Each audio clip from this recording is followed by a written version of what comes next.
Hi, nice start. Hi, my name is Mirela. I'm an alcoholic. I would like to first of all thank Glenn for inviting me, uh, scaring the hell out of me, and then talking to me today and talking some sense into me. Um, so I really don't want to do too much of a drunkalog, but I was thinking it's been a while since I kind of revisited my entire life. So I'll try and keep it short and sweet. Let's start at my sober date. My sobriety date is September 27th, 2011. It was not planned. I have a sponsor. Happens to be Glenn. And prior to him, it was Larry, who is no longer with us. But the reason I'm saying that is because I got really, when Glenn invited me to share, I really did get scared because when this meeting first started, some of my AA, I hate to use the word idols, but some of the people that I really genuinely enjoyed listening to and really connected with the way they shared, I heard for the first time in real life in this meeting. Prior to that, it was only YouTube or CDs that Glenn used to distribute. So I kind of felt like I could not fill those shoes, but then, I have 12 years of sobriety, and in some of those years, there's some sanity as well. So I'll try and make sense of it, and maybe from my mouth to your ears, God will speak. Um, I'm originally from Sarajevo, Bosnia. Some of you, it might ring a bell. There was a war happening. In the 90s. Prior to that, it was a host of Winter Olympic Games in 1984. On the outside, I had a really, really nice childhood growing up. My father was drinking, but there was no physical violence or anything of that sort. My parents fought, they tried to keep it away from us, so I really have nothing to complain about except all my memories from my childhood all carry the same two major emotions, and that is fear and shame. Um, I felt different, I felt empty, and I felt this insane need to please everybody. And the more I did it, the emptier I felt. I never felt like I belonged, and I was always afraid. I was afraid of my father, even though he never hit me. Uh, I was afraid of everything. I was afraid of ghosts, monsters, dark, name it. You name it, I was afraid of it. I was also a poster child, good grades. So nothing really to be connected to the shame and fear, and that always kind of haunted me. And 12 years later, after I got into AA, it's kind of starting to make sense. But anyways, so, I'm one of those alcoholics that way before my first drink, I kind of knew something was off, something was different. But I also had what we do tend to have, a lot of us alcoholics, I had the grandiose thoughts of me being special. I didn't know I was going to do something very special and big. I just didn't know what it was. So then the war breaks out. I'm 13. My mom and brother and I we fled Sarajevo and went to Zagreb, neighboring country, Croatia, which is where I live now. And, puberty hits. I start partying, but very, very, social drinking type partying. It didn't hit me right away. In those actually, I would say those 3 years in high school were probably the happiest and most innocent years of my life. I hit puberty. The war ended. My father took us back. And I can see that now. I couldn't see it back then. What I saw was a destroyed city and a newly founded nationalism, but what I was really not liking was the authority that my parents were imposing on me, because I started partying and going out, and both of them did not understand how can a young girl of age 15 be coming home at 6 o'clock, yada yada yada. So I decided to leave. I applied for some scholarships, and I ended up in the States. And that was, for any of you, if you have read Bill's story, and I'm sure most of you did, when he says, I have arrived, that was my I have arrived moment. I arrived to New York with no parental or any other care. I was left to my own devices. I got into an art school. I was in New York City in the late 90s, the last couple of years of when New York was still great in terms of partying scene. So that's when, alcohol kind of became more of a crutch. I did the bare minimum in school, but I still was not drinking alcoholically. I was, I wouldn't say hated, but very much disliked by all of my school peers, because I did the bare minimum so I could party, but pass all my classes at the same time. Shortly after I graduated, I got a job in fashion industry, and fashion industry, I really don't need to go into details, but there's all kinds of stuff in there. There were people there that were just like me. We worked hard and we partied even harder. And that is when I crossed the invisible line and started drinking alcoholically. Using other goods as well, but alcohol really was, my grand sponsor, Joe Hawk, used to say my drug of no choice is alcohol, and that was the case with me. Everything else that I've tried, I was able to put down on my own. Alcohol is the only substance that I could not put down on my own, and that actually worked for a very, very long time until it stopped working. So I'll fast forward. I was a functioning alcoholic, which I really did not think that exists, but for some reason I kept my job as a designer for quite a few years, and I think maybe that has to do because I was really good at what I did, and also I had a very likable personality, so people took pity on me. However, my alcoholism progressed to the point where I would have to get up and go straight to my freezer and pull out my bottle of vodka and have 3 shots in a row just to start my day. Then I started coming to work late. Then my colleagues would place bets whether I was going to show up at all. And then all of that, I kind of progressed in my career to the point where I had to hold presentations, and eventually the whole ordeal ended with me sitting across the table from my boss, who I drank with, did other stuff with, partied with, and who tried to protect me up until our last conversation where he called me into a room and said, I can't protect you anymore, you're showing up drunk and nobody can understand what you're saying. A normal person would maybe get their shit together and take a break, if anything. I couldn't. I just continued. I didn't understand what was going on. I just knew that every day after work, I had to stop at the liquor store. So even if I had to work late, I could not work later than 8, because that's when the liquor store closed, and I had to get my bottle of vodka for the night.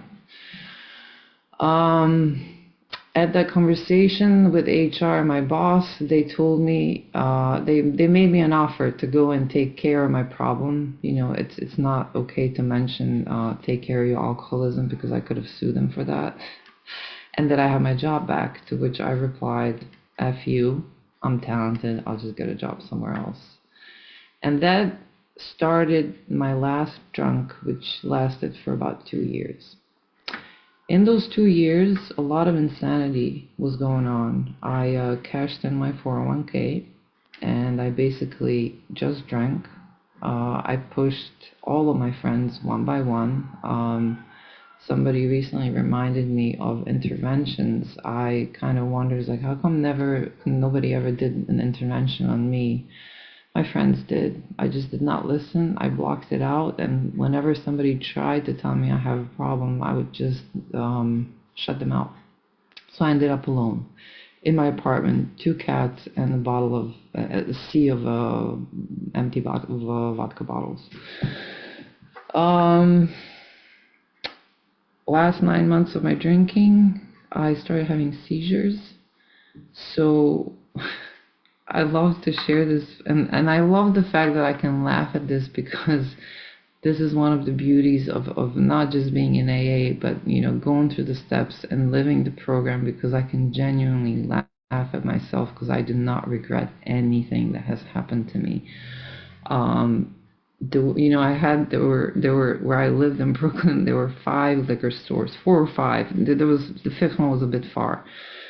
So, each one had its day, so I would go to this one on Monday, to that one on Tuesday, and that one on Wednesday, so they don't know that I drink every day. But then whenever I would walk into any of them, my bottle of Tito's vodka was waiting for me on the counter before I said anything. And just like I chose my liquor stores carefully so people couldn't figure out what was going on with me, when my seizure attacks started, that's how I chose ERs in New York, the hospitals. If I was in St. Vincent's, then I'm going to go to Long Island Hospital the next time. And the seizures were happening because I was mixing certain other substances with alcohol. And at this point, my alcoholic brain was so strong and so protective of my biggest love affair, which was with alcohol, that it would not allow me to realize that I have a problem with alcohol. So I knew something was horribly wrong. I was hallucinating. Sometimes I would end up in different ERs twice in the same day. It was pure insanity. God literally saved my life a couple of times. My first seizure happened in my doctor's office, and I hit the back of my head at the corner of a glass table. The second one happened in my apartment, and if my boyfriend / hostage that I held in my house at the time, because I could not be alone, if he did not see me starting to have one and put his hands out and grabbed me, my head would have hit the bathtub. So there were a few instances where I literally could have bled to death. My third seizure happened in the ER. It was Friday, New York. There was all kinds. I wish I could describe to you what it looks like, from gun wounds to crazy people to me, which they also considered crazy. I told them I'm prone to seizures. They didn't tie me to a bed, and I just started running down the ER hallway, and it hit me, and I fell on the floor and broke my teeth. And I was intubated. I was gone for 3 days. So you would think, experiences like this would maybe make me rethink the way I live. Every time after every single seizure or hospital visit, as soon as they would pump me with, they would hydrate me and give me drugs, as soon as I would start feeling okay, and I don't think that was okay. I was just starting to, get back to the normal. I would sign myself out against doctor's orders and go directly to the liquor store and then home. And this went on for a while. I ran out of money. I couldn't pay my rent. I was blessed from throughout my entire life. I have family in New York. During one of those attacks, I had to cancel lunch with my American mom, family that I stayed with when I was in college, and we stayed close. And she came to the hospital, and she happened to be there when the doctor was giving me his diagnosis. For the first time after 9 months and weekly visits to ER, a smart doctor showed up and said, looking at your paperwork, I would say that you don't have epilepsy, but what you are suffering from is epileptic attacks caused by mixing alcohol and other substances. So she heard all this, and she's still alive. She's a very mature. She's a very strong woman, and she basically said, "You're staying with me. You're going to an outpatient program. So my first outpatient program was in Bellevue, and it was me and a bunch of heroin addicts that were going in to get methadone, and I got so scared, and it just left, and it's like, Elizabeth, I can't do this. So she found something else that was also an outpatient program, and I couldn't do that either because, I had to blow the thing, and I couldn't stop drinking. I just couldn't. So I end up moving to Staten Island with one of her daughters and her husband, who was in AA. They live upstairs, I live downstairs. So if I'm downstairs, maybe they can't tell that I'm drinking because I'm downstairs and they're upstairs. And in the meantime, I have this aura of alcohol, coming out of my pores. But I did go to meetings. So I went to AA for about 3 months. No plans to stop. I remember one time they asked me, what are you doing here? And I said, I have a problem with life. I could not, believe it or not, or maybe I do not remember, to this day, I could not detect that alcohol was the problem. I just knew that I was living in insanity and that I could not go on any longer. I was running out of money. I did run out of money eventually, and I did not know what to do. So one of those meetings, randomly, I was still hungover from the night before. I was now down to Georgie's vodka, which, for those of you who don't know, is the cheapest and worst vodka brand in the States, but it was all I could afford. And there was a meeting called Common Solution that was founded by my first sponsor, and Frank, the head of the house that I was living, of the family who I was living with, was going to that meeting. So basically, that was the meeting I was going to every Wednesday, with no intention of stopping. I would go because that was one of the conditions under which I was allowed to live with them. So I go. And it was an anniversary of this man. He was celebrating 24 years. I could tell you today that it was God's providence. Back then, I had no idea what happened. I showed up with no intention of stopping, yet as soon as the meeting started, and it was a lot of people, because Larry was very, very much liked by a lot of people, and he helped a lot of people. All I could see is him. He was a tall guy with a big belly. He had his arms resting like this, and he had this like Buddha smile. I didn't see anybody else at the meeting, and I did not hear anybody share, and I cried the entire meeting. At my first anniversary at that meeting, people were telling me, and even today, when I talk to some of my, AA fellows from back in the day, they still tell me stories from that meeting because I don't remember literally anything. After the meeting ended and me crying uncontrollably, I went up to him and I said, could you please help me? And he gave me a hug and said, everything's going to be okay, I promise, and gave me his phone number. I went home, I finished half a bottle of Georgie's, and I called him the next day, and my journey in AA began. The reason I kind of fast forwarded to that part, and I don't know, I might be talking too slow, is since I was 15, I was on my own, and I took pride in being a lone wolf and making all of my decisions and kind of, speeding through life with the speed of light, just like when I take a drink, I chase that feeling, with the speed of light. I had a successful career, I traveled the world, and I partied like an animal, and I had no issues with it. So when Larry walked into my life, I didn't know anything at the time except that I was attracted to his calmness because I was shaky and crying, and I knew I could not go on like this anymore. And I really needed somebody who was calm and composed, and there was this very authoritative energy, partnered with tremendous empathy, and that's basically just all I needed. And the fact that he took me into the steps right away saved my ass, because if I kept going to meetings and listened and listened and listened and God this and God that and God this and God that, I would have not made it. We did the steps in like 9 months.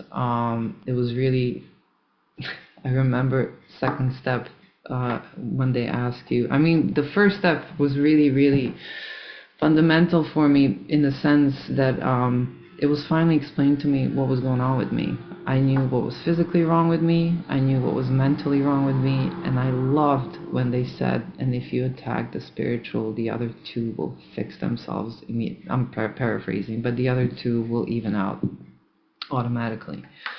Prior to that, I was agnostic. I knew something was there, but I really had no idea what it had to do with me. So when we got to second step, I still was an agnostic, but I was so desperate, so cornered, and so out of any sort of solutions to my problem that I didn't even know what it was.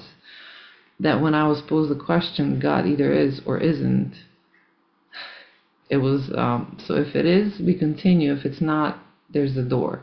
So I kind of was left with no options. And this doesn't work for anybody, but it really, really worked for me. And I really needed somebody who was giving me proper directions and not suggestions. I don't work with suggestions. Today I do, but back then I needed a regime that would restore me to sanity. So when we got to step 3, imagine how funny it is for somebody who grew up in a socialist country. You know, you grab this old man by hands and we both get on our knees and we say the third step, pray out loud. There were so many funny moments in going through the steps that first time, but I still remember them all so very clearly because that first year is literally the foundation of my sobriety that saves me on a daily basis even today, 12 years later. I don't want to go through all the steps, but I could tell you that when we got to 3, this amazing spiritual man was trying to get me to understand that God can be anything. It just cannot be me, and it has to be stronger, bigger than me. And he told me that his first vision of God was the Michelin Man from Ghostbusters. And I was like, no, I'm too intelligent for that. I can't do something like that. I was like, well, why don't you just take my God? He's big enough for both of us, and you pray to him until you get your own, which is what I did. We continued. I did 4. He helped me because I couldn't see anything. I shared 5, and I'm really happy I shared it with him because I have problems. I had problems back then, getting honest. When we get to 8 and 9, that was when I genuinely really felt God in my life, because there's absolutely no way I could have gone and made the approaches on my own.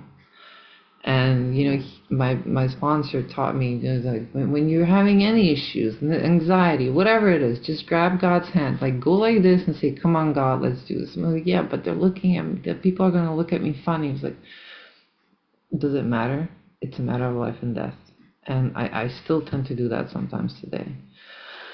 So after my 9th step, we went to 10, 11, and 12, and I still live in 10, 11, and 12, and I grow in 10, 11, and 12, and I'm a firm believer that as an alcoholic, my primary purpose is to carry on helping and taking people through the steps, or helping in any other way, because I truly have been given the most amazing gift, and I cannot keep it if I don't continue giving it away. And I try to practice all these principles in all of my affairs. Now, I could tell you a little bit. How much time do I have left? 15 minutes? So my journey in sobriety was amazing. It was difficult. There were difficult periods. Insanity came back at times. But I have to say, I can't talk about everything. So I have to say that first, I have been blessed with amazing mentors from day one. It was Larry at first, and Glenn was his sponsor.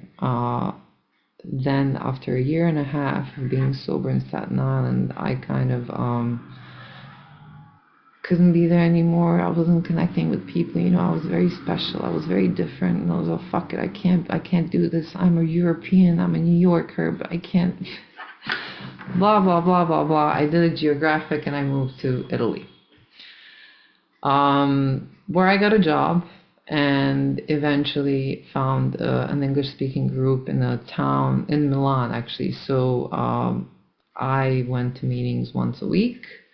I remember my conversations with Larry. It's like, Larry, these people are crazy. They're asking me to join their sober six-pack email group and write these gratitude lists. And he taught me that gratitude is an action and not a list. Because by the time you could write what you're grateful for, what God gave you and what God didn't give you, you could just go and do something.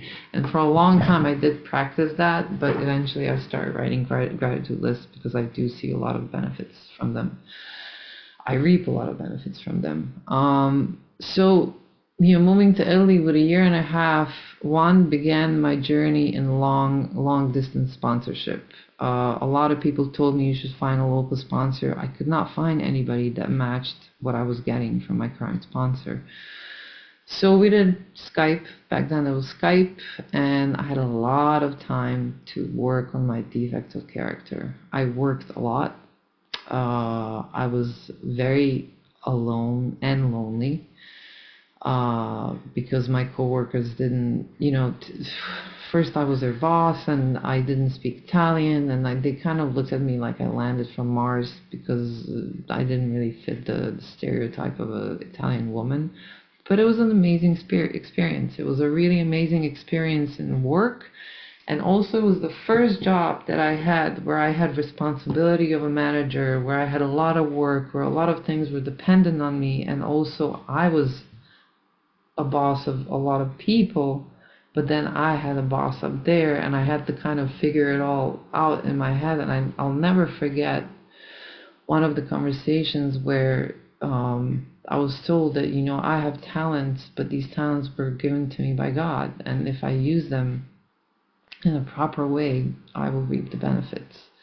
And that always kind of stuck in my head, and I always tried to see what am I good at and use that to the best of my ability to give. Before I came into AA, AA taught me how to give. So after 3 years in Italy, I had enough. I quit, and I decided to go on another geographical. I did another geographical. I did geographicals when I was drinking, and I continued doing them in sobriety. And I'm not ashamed to say, because I know a lot of people do this. So my plan was to move back to New York. However, I made a pit stop in Croatia, in Split, which is where I'm now. And I came to actually translate at an A conference, but I also met somebody. And it was a love at first sight. And being a human being that I am, against all the advice that I was given, after going back to New York and looking for a job unsuccessfully, because I really didn't try hard, I came back here. I came back here for the love. The love fell apart because nothing that is forced or is not meant to be will not be. But it gave me enough time to kind of realize that I really like it here. So for the past 7 years, I've lived in Split. In that whole period, at my 5 years of sobriety, I hit a really, really hard emotional bottom that had to do with the breakup of that, or falling apart of that love. And it was a very painful lesson where I basically kind of disconnected from AA, from my sponsor, from my fellows, even from myself, from everybody and everything. And it was a very painful period. And I remember what actually turned things around is I I knew this woman in AA, and I asked her if she could help me, and we did all 12 steps in one day. And it was one of the most insane spiritual experiences I had in AA in these 12 years. Every emotion you can put on the spectrum, I felt in that one day, from anxiety to a panic attack. I had to leave. We did it in this deli at the end of in Brooklyn, and it was a very intense experience. But a lot of good things came out of it, and a few very, very specific ones. I was losing really close friends. Through fifth step, we realized, even though this woman knew very, very little about me, she told me a few very, very important things. She said, "Listen, we have all these friends, and the common thing in all of these relationships is you. I don't know exactly what is wrong with you, but it is you. So maybe pick a few of them you feel safe around and just go and ask them," which is what I did. And the feedback I got was brutal, but that's what I appreciate about AA, friends that will tell you the truth in your face, whether you like it or not. It was also a switch that kind of made me start recovering from the breakup and coming to my own senses, and a lot of things changed from that period. I asked Glenn to be my sponsor.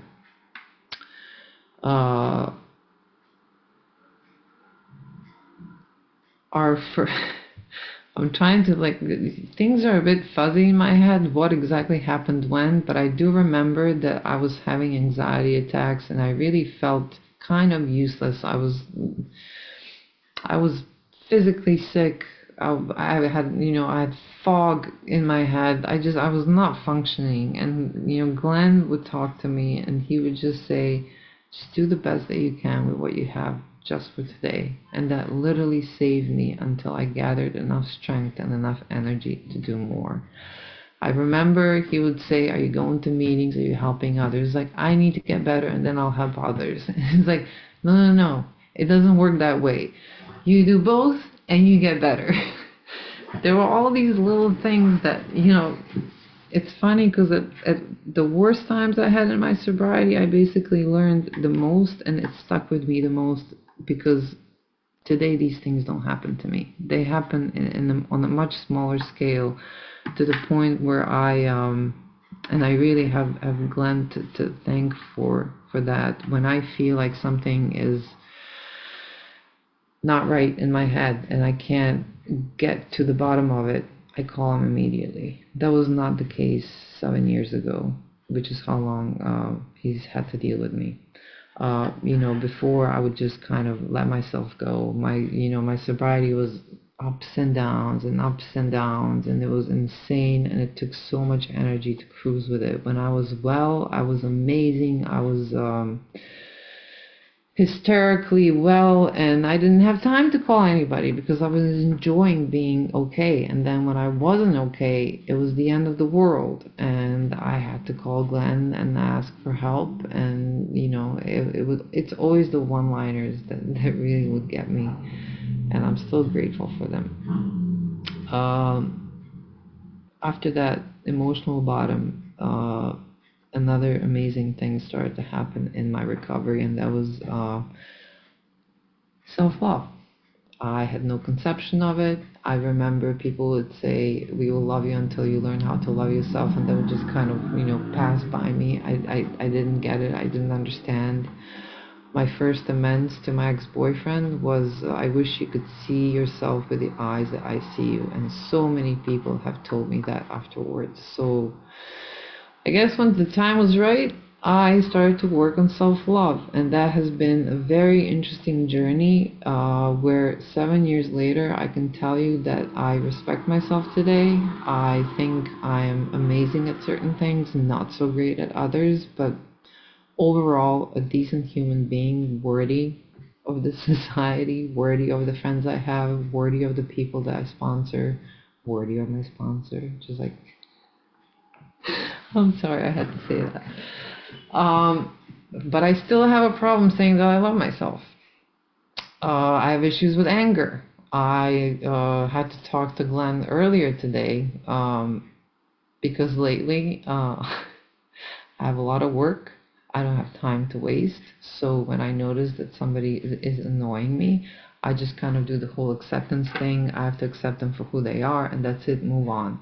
So what started happening is, the mind processes what it processes, and then everything else kind of goes into the subconscious. And I started having such transparent dreams about specific people that I was angry at, where I would be yelling at them.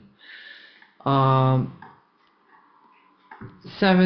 I don't know, 5 years ago, I would allow this to get me to a really dark place, but what happened over time, and what I've realized, that this really is a program of action, number one, and that my sobriety literally depends, I would even say my sanity literally depends on my daily reprieve. The last episode like that I had, like all these dreams kept happening, and I realized something was wrong. And when I realized what was wrong, and on top of that, I went on this trip to nature, and the nature kind of slapped me on the face and opened the lid, and all this shit came out, and it resulted in basically breaking me. So for a whole day, I was depressed as hell.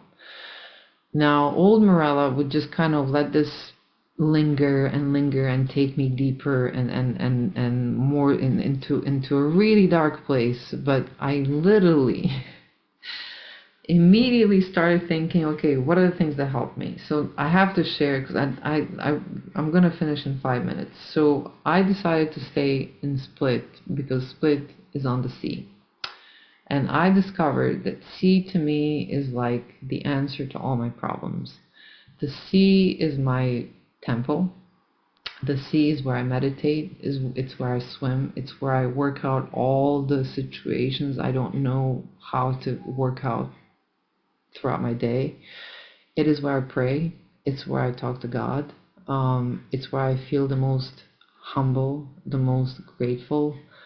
So I live in a city that basically gave me something that I didn't think that's what I needed. I discovered it by accident, but it wasn't an accident. God brought me here.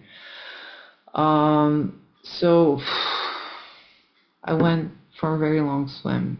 I went to talk to somebody who knows me really well, who could tell me the truth, who told me, you're not angry at these people, you're angry at yourself. You need to take it easy and love yourself and be kind towards yourself, and get some patience, by the way, while we're at it.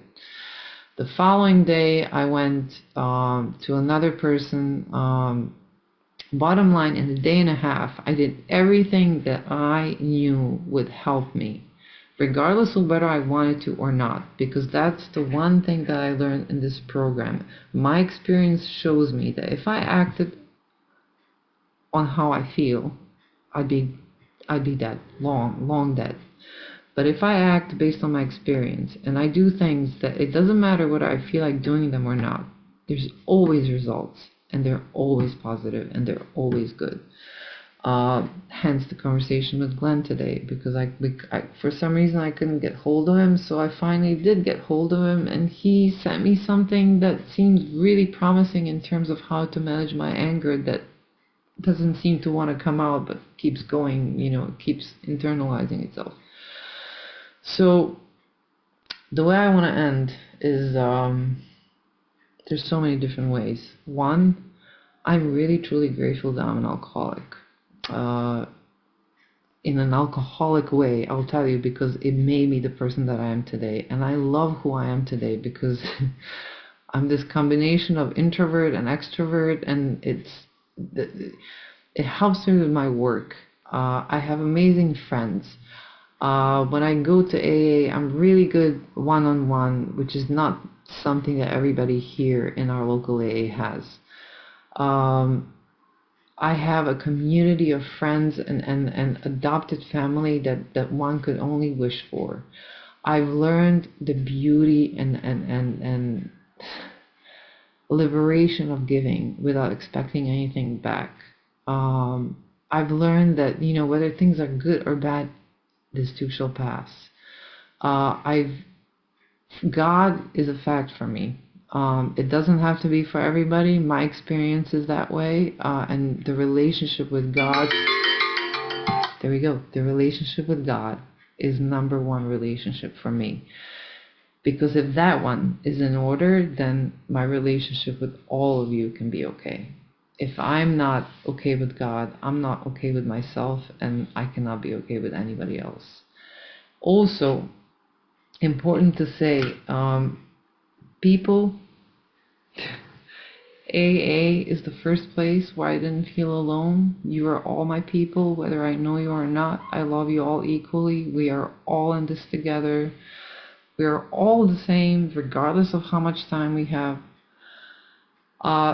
That type of empathy, understanding, no lack of judgment, love, I have not experienced anywhere else in the world. And you know, from the very early beginnings, I've learned in these rooms that, you know, this recovery and sobriety are not only a journey, but are an adventure, and not everything is always happy and dandy, but there are tools. There are so many tools, and if you use them, you can have a really, really beautiful life. Not full of euphoria, but, you know, serenity, peace, freedom, and that fourth dimension that they talk about that you can get to if you work it. It's not a program of philosophizing, of theorizing. It's a program of action, and I'm really, really, really grateful. I had no idea what I was saying, what I said.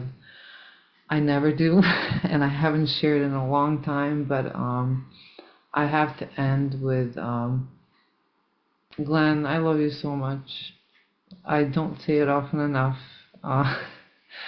You really have been instrumental in my last 7 years of sobriety, and I love all the people in my life, even the ones that even the ones that I dislike.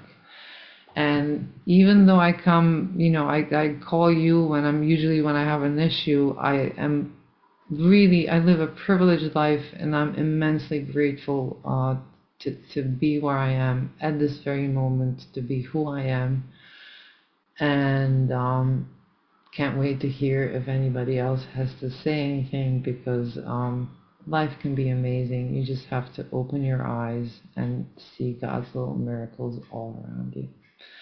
It's all a matter of perception. Thank you.